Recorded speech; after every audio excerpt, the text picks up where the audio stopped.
bayani na farko a fassara adalci da ma'anarsa ta hakika ba yadda mutane suke fassara shi ba. Cewa adalci shine a sanya komai inda ya dace a san da ya dace, a yi wa kowa abin da ya dace a san da ya dace. Sannan na biyu, a dinga yin adalcin a aikace, yara suna gani a tsakaninsu.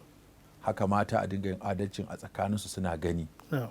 Wannan zai musu tasiri in suka girma, suka koyi wannan sifa, suka fito da ita waje.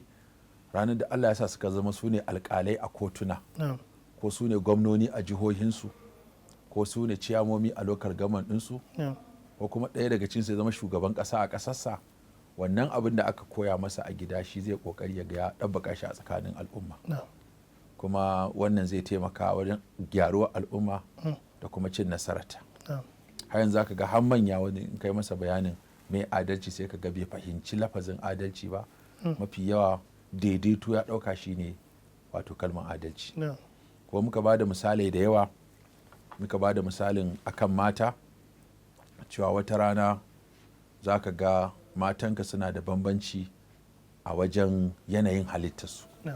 Da haka wajen yi musu ɗinki sai ka ga abin da za a sayo kowace na yawan yadi ko na yawan atamfa ko abin da ya kama da haka ya bambanta. To wannan za ta ga cewa tela ya gwada su, ya ce wannan a siyo mata yadi 5 a yi mata hijabi, wannan yadi 3, ta ga ka siyo wannan yadi 5, ta siyo wannan yadi 3.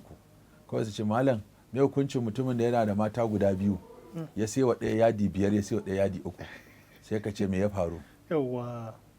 Amma ka kalli zahirin abin sai ka ce ya za a yi kamata ya a ba su daidai. Kaga mafi haka muke cewa ai kamata ya raba musu daidai. Suna ga raba daidai shine adalci. To adalci kuma shine wannan tana buƙatar yadi 5 in aka bata 4 ba zai isa ba, wannan tana buƙatar yadi 3 in aka bata 4 ya mata yawa. Idan aka ce adalci shine a raba daidai, wannan za ta samu 4 ba zai ishe ta ba, wannan kuma za ta samu 4 ya mata yawa. To sannan kuma za a samu wata tana da 'ya'ya da yawa, wata ba ta da 'ya'ya da yawa. So kaga mai 'ya'ya da yawa ita za ka ga cewa tana buƙatar kuɗin cefananta da abincinta da abin da take buƙata na yau da gobe, wataƙila zai zama ana buƙatarsa da yawa. Yanzu misali mutum yana da mata 2, ya zama kowace tana ɓangaranta daban. Sai aka zo aka ce wannan tana da 'ya'ya 10, wannan tana da 5.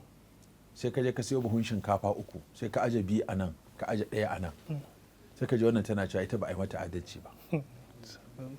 Ko ta bugo maka wai akar maka lame hukuncin wanda yana da mata 2 ya siyo buhun shinkafa 3 ya bawa ɗaya buhu 2 ya ba ɗaya buhu 1.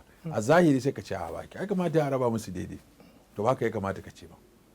Tambaya za ka fara yi me ya faru aka ba wannan 2 aka ba wannan 1. Ka tambaye su na farko wace ce uwar gida, nawa ne yawan 'ya'yanta, nawa ne suke zaune a gidan, nawa ne suke cin abinci, a ina ma'aikata suke karɓar abinci da direbobi da masu shara da masu gadi.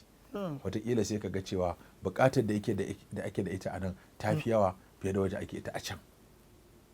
So kaga ko za ka kai ɗin za ka ga nan ne zai fara ƙarewa, saboda nan an fi buƙatar sa da yawa. To kaga duk bayani ne zai fitar da wannan.